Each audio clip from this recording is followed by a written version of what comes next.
വിഷ്ണുശാലിനിയുടെ ഇന്നത്തെ എപ്പിസോഡിൽ സത്യഭാമ കാലങ്ങ് പിറകേക്ക് വലിക്കുമ്പോൾ വിഷ്ണു ആണെങ്കിൽ ആ സത്യഭാമ ആദ്യം ചവിട്ടി നിന്ന തറയിൽ തൊട്ട് അങ്ങ് തൊഴുകയാണ്. പക്ഷേ അത് സത്യഭാമ ശ്രദ്ധിക്കുന്നുണ്ട്.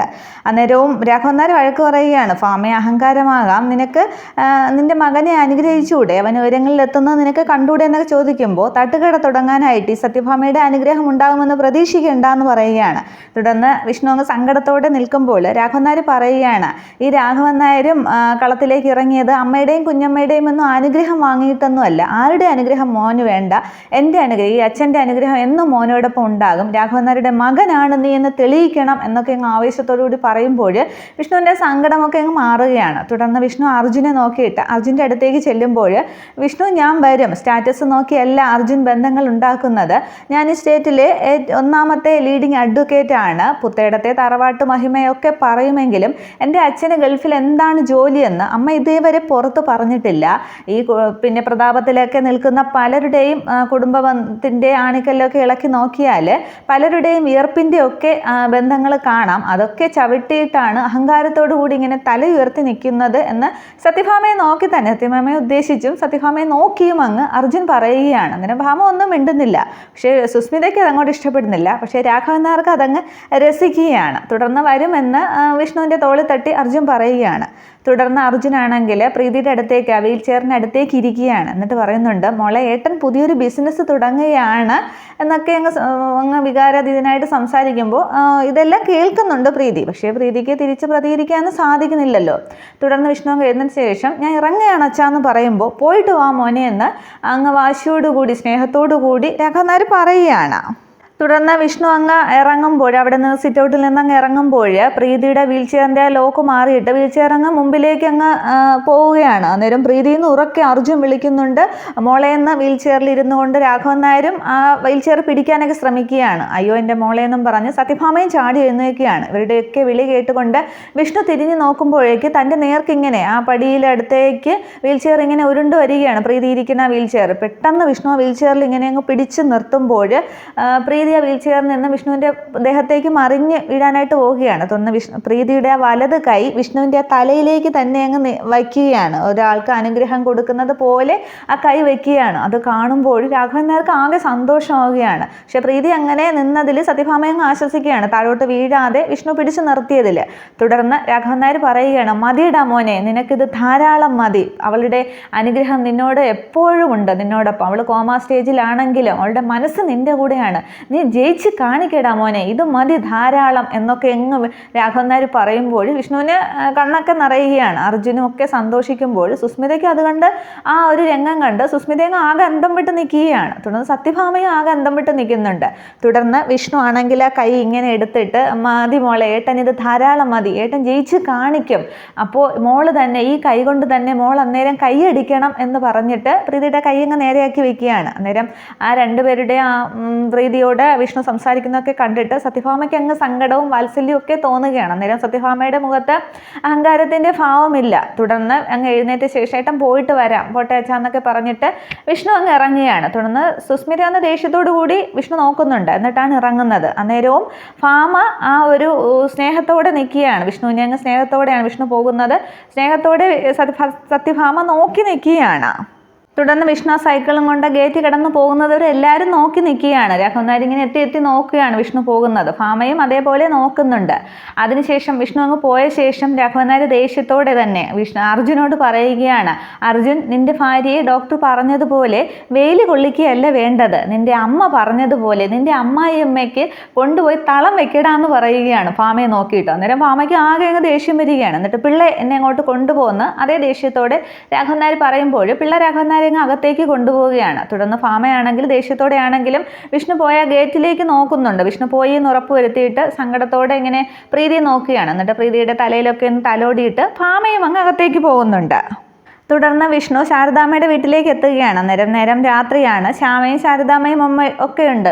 വിവരങ്ങളൊക്കെ ശാരദാമ്മയോട് വിഷ്ണു പറഞ്ഞിട്ടുണ്ട്, സത്യാമ്മയുടെ വീട്ടിൽ നടന്നതൊക്കെ. അന്നേരം ശാരദാമ്മ ആശ്വസിപ്പിക്കുകയാണ്, മോനോടുള്ള ദേഷ്യം കൊണ്ടൊന്നും ആയിരിക്കില്ല സത്യാമ്മ അങ്ങനെ ചെയ്തത്, ഇഷ്ടം കൊണ്ട് തന്നെയാണ്.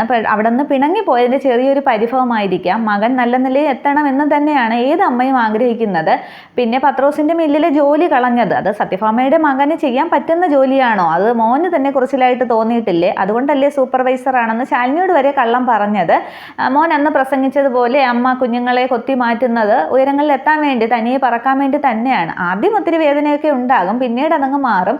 മോൻ ഇനിയും ഉയരങ്ങളിൽ എത്തണം എന്നൊക്കെ പറയുമ്പോൾ അങ്ങനെയൊക്കെ നമുക്ക് സമാധാനിക്കാം. അതൊക്കെ നമ്മുടെ കണക്കുകൂട്ടൽ മാത്രമല്ലേ. എൻ്റെ അമ്മയുടെ സ്വഭാവം എനിക്ക് നന്നായിട്ട് അറിയാം. അമ്മയുടെ തീരുമാനങ്ങളെ നടപ്പിലാക്കുകയുള്ളൂ. ആരെ വേദനിച്ചാലും അമ്മയ്ക്കൊന്നുമില്ല. പിന്നീട് ഇതൊക്കെ കണ്ടു വളർന്നുകൊണ്ട് അതിലൊരു പ്രശ്നമൊന്നുമില്ല. പിന്നെ വിധിയെന്ന് കരുതി സമാധാനിക്കാം എന്നൊക്കെ വിഷ്ണു സങ്കടത്തോടെയാണ് പറയുന്നത്. തുടർന്ന് വിഷ്ണു പറയുകയാണ്, ശാലിനിയുടെ താലിമാല വിറ്റ് ഉണ്ടാക്കി ഞാൻ വാങ്ങിച്ച മൊബൈൽ റെസ്റ്റോറൻറ്റ് ഉദ്ഘാടനം ചെയ്യാനുള്ള കർത്തവ്യം ശാരദാമ്മയ്ക്ക് തന്നെയാണ് എന്ന് പറയുമ്പോഴും അയ്യോ ഞാനോ മോനെ എന്നും പറഞ്ഞ് ശാരദാമ്മ നിൽക്കുകയാണ്. അന്നേരം ഈ ഉദ്ഘാടനം പോലെ നാടമുറിക്കലൊന്നുമില്ല. ശാരദാമ്മ കുടുംബശ്രീ ഹോട്ടലിൽ വിളക്ക് വെച്ച് പ്രാർത്ഥിക്കാറില്ലേ, അതുപോലെ ചെറിയൊരു പ്രാർത്ഥന, പിന്നെ അടുപ്പിലേക്ക് ഒന്ന് തീ ഊതണം, അത്രയേ ഉള്ളൂ എന്ന് പറയുമ്പോൾ ശാരദാമ്മ സമ്മതിക്കുകയാണ്. പിന്നെ വിഷ്ണു ചോദിക്കുന്നുണ്ട്, അല്ല ഇനി കുടുംബശ്രീയിലെ ഐശ്വര്യം ഞങ്ങളോടൊപ്പം വരുമെന്നുള്ള പേടിയുണ്ടോ എന്ന് ചോദിക്കുകയാണ്. തമാശയ്ക്കാണ് ചോദിക്കുന്നത്. അയ്യോ അങ്ങനെയൊന്നും ഇല്ല മോനെ, കുടുംബശ്രീയേക്കാൾ മികച്ചതാവണം, അല്ലെങ്കിൽ കുടുംബശ്രീയുടെ ഒപ്പം എത്തണം എന്നേ ഉള്ളൂ എൻ്റെ പ്രാർത്ഥന എന്ന് ശാരദാമ്മ പറയുന്നുണ്ട്. തുടർന്ന് ശ്യാമയോട് ശ്യാമ വരില്ലേ എന്ന് വിഷ്ണു ചോദിക്കുമ്പോൾ നാളെ എനിക്ക് എക്സാം ആണെന്ന് പറയുന്നുണ്ട്. അന്നേരം എക്സാം കളയണ്ടെന്ന് വിഷ്ണു പറഞ്ഞിട്ട് തുടർന്ന് ശാരികയില്ലേ എന്തെങ്കിലും ചോദിക്കുകയാണ്. അന്നേരം വലിയേച്ചി അകത്തുണ്ടെന്ന് അതവർ പരസ്പരം മുഖത്ത് നോക്കിയാണ് പറയുന്നത്. അവിടെ അങ്ങനെ സംഭവങ്ങളൊക്കെ ആണല്ലോ നടന്നത്. തുടർന്ന് ഞാൻ വിളിക്കുന്നു എന്ന് പറയുമ്പോൾ ശ്യാമ അകത്തേക്ക് ചെന്നിട്ട് വലിയേച്ചിയെ വിഷ്ണുവേട്ടൻ വിളിക്കുന്നു, മനസ്സുണ്ടെങ്കിൽ ഒന്ന് വന്ന് കണ്ടിട്ട് പോകുന്നു ദേഷ്യത്തോടെയാണ് പറയുന്നത്. തുടർന്ന് ശാരദാമ്മ വിഷ്ണുവിനോട് പറയുകയാണ്, നിങ്ങളൊരു തരത്തിലൊരു കരയ്ക്ക് എത്തുമ്പോൾ മറ്റൊരു തരത്തിൽ ഇത് എനിക്കിങ്ങനെ ദൈവം തീ തന്നുകൊണ്ടിരിക്കുകയാണെന്ന് ശാരികയുടെ കാര്യം ഉദ്ദേശിച്ചാണ് പറയുന്നത്. അന്നേരം ശ്യാമ വരുമ്പോൾ അവൾ വരില്ലേന്ന് ചോദിക്കുകയാണ്. അന്നേരം ഞാൻ പറഞ്ഞിട്ടുണ്ട് വരുമോ എന്തോന്നും പറഞ്ഞ് ശ്യാമ നിൽക്കുകയാണ്. അന്നേരം ശാരിക പുറത്തേക്ക് ഇറങ്ങുന്നുണ്ട്.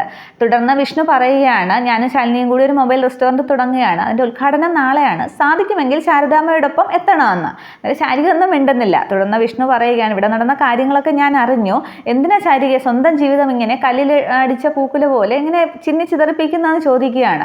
അന്നേരം ശാരിക ചോദിക്കുകയാണ്, പിന്നെ ഞാൻ എന്താണ് ചെയ്യേണ്ടത്? ഈ നാട്ടിലുള്ള എല്ലാവരെയും കൂട്ടിച്ചേർത്ത് എന്നെ പറ്റി അപവാദം പറഞ്ഞു. അനിയത്തിയുടെ ഭർത്താവാണെങ്കിലും സ്വന്തം ചേട്ടൻ്റെ സ്ഥാനത്താണ് വിഷ്ണുവേട്ടനെ കാണുന്നത്. ആ വിഷ്ണുവേട്ടനെ കൂട്ടിച്ചേർത്ത് വരെ അപവാദം പറഞ്ഞു. അതും അമ്മയും അനിയത്തിയും ഒക്കെ നോക്കി നിൽക്കുമോ? അങ്ങനെയുള്ള ഒരാളിനെ ഞാൻ എന്താ കെട്ടിപ്പിടിച്ച് ഉമ്മ വയ്ക്കണോ? അത്രയ്ക്കുള്ള മനസ്ഥിതിയൊന്നും എനിക്കില്ല വിഷ്ണുവേട്ടാന്ന് ശാരിക ഇങ്ങനെ കരഞ്ഞു പറയുമ്പോൾ അത് കേട്ട് അന്തം വിട്ടങ്ങ് ഇരുന്ന ഇരിപ്പിൽ വിഷ്ണു അങ്ങ് എഴുന്നേൽക്കുകയാണ്. അന്നേരം ആർക്കും വേണ്ടാത്തൊരു ജന്മമാണ്, എന്നെക്കൊണ്ട് ഇത്രയൊക്കെ സാധിക്കുകയുള്ളൂ എന്നും പറഞ്ഞ് കരഞ്ഞുകൊണ്ട് ശാരിക അങ്ങ് അകത്തേക്ക് പോവുകയാണ്. അന്നേരം ആ രാജീവ് അങ്ങനെ പറഞ്ഞു എന്ന് കേൾക്കുമ്പോൾ വിഷ്ണുവിനാകെ സങ്കടവും അന്തം വിട്ട ആ ഒരു ഷോക്കിൽ വിഷ്ണു നിൽക്കുകയാണ്. തുടർന്ന് വിഷ്ണുവിൻ്റെ മുഖത്തേക്ക് നോക്കാനായിട്ട് ശാരദാമ്മയ്ക്കോ ശ്യാമയ്ക്കോ കഴിയില്ല. അവരെങ്ങനെ മുഖം തിരിച്ചിരിക്കുമ്പോൾ വിഷ്ണുവും അങ്ങ് ആകെ വിഷമിച്ച് നിൽക്കുകയാണ്. തുടർന്ന് പിറ്റേന്ന് രാവിലെ ശാരദാസ് കഫേയുടെ ഉദ്ഘാടന ആ സ്ഥലമാണ് കാണിക്കുന്നത്. വാൻ ഒരു സ്ഥലത്ത് നിർത്തിയിട്ടിരിക്കുന്നു, മേശയും ടേബിളും ഒക്കെ റെഡിയാക്കി വിഷ്ണു ശാലിനിയൊക്കെ ഓരോന്ന് ചെയ്യുകയാണ്. കമലിനാണെങ്കിൽ ഓടി നടന്ന് ടേബിളൊക്കെ തുടക്കുകയും ഒക്കെ ചെയ്യുന്നുണ്ട്.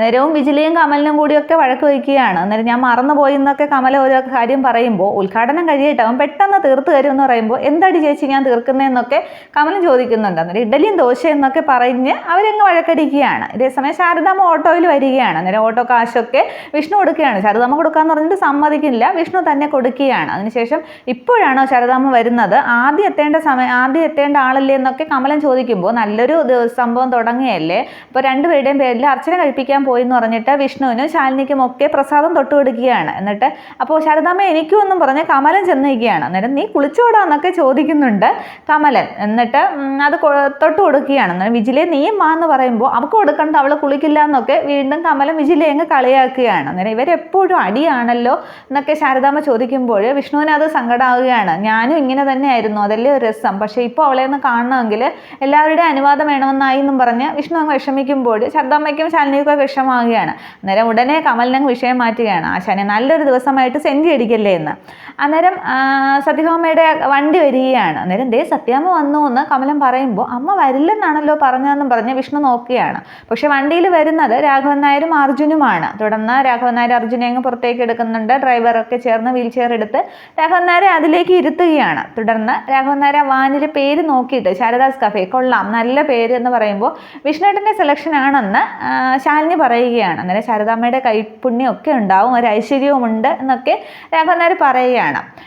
തുടർന്ന് ഇനി ആരെങ്കിലും എത്താനുണ്ടോ എന്ന് കമലൻ ചോദിക്കുമ്പോൾ അർജുൻ ചോദിക്കുകയാണ്. അന്നേരം ഇല്ല, അമ്മ വരില്ല എന്നിങ്ങനെ വിഷ്ണു പറയുന്നുണ്ട്. തുടർന്ന് മോൾ എവിടെയെന്ന് ശാലിനിയോട് ചോദിക്കുമ്പോൾ ഇന്ദുമതി അമ്മയുടെ അടുത്താണ്. ഇപ്പോൾ ഇന്ദുമതി അമ്മയായിട്ട് നല്ലതായിട്ട് ഇണങ്ങി, ഞാനില്ലെങ്കിലും കുഴപ്പമില്ല എന്ന് പറയുമ്പോൾ ആ മോളെ കാണാത്തതിൽ ചെറിയൊരു സങ്കടം അർജുനുണ്ട്. തുടർന്ന് അവരെ വിളക്ക് കത്തിച്ച് തുടങ്ങാനുള്ള സംഭവത്തിലാണ്. പക്ഷേ സത്യഭാമ വരാത്തതിൽ വിഷ്ണുവിന് നല്ല സങ്കടമുണ്ട്. ഇത്രയുമാണ് പുതിയ എപ്പിസോഡ്. പക്ഷേ ഇനിയിപ്പോൾ വിഷ്ണു ഒരു ഭക്ഷണ പൊതി സത്യഭാമയ്ക്ക് കൊടുത്തയക്കും. ആദ്യം സത്യഭാമ അത് വേണ്ടാന്നൊക്കെ പറയും, പക്ഷേ ഒളിച്ചു നിന്ന് ആരും കാണാതെ സത്യഭാമ കഴിക്കും. അതൊക്കെയാണ് അടുത്ത എപ്പിസോഡ്. Okay, thank you.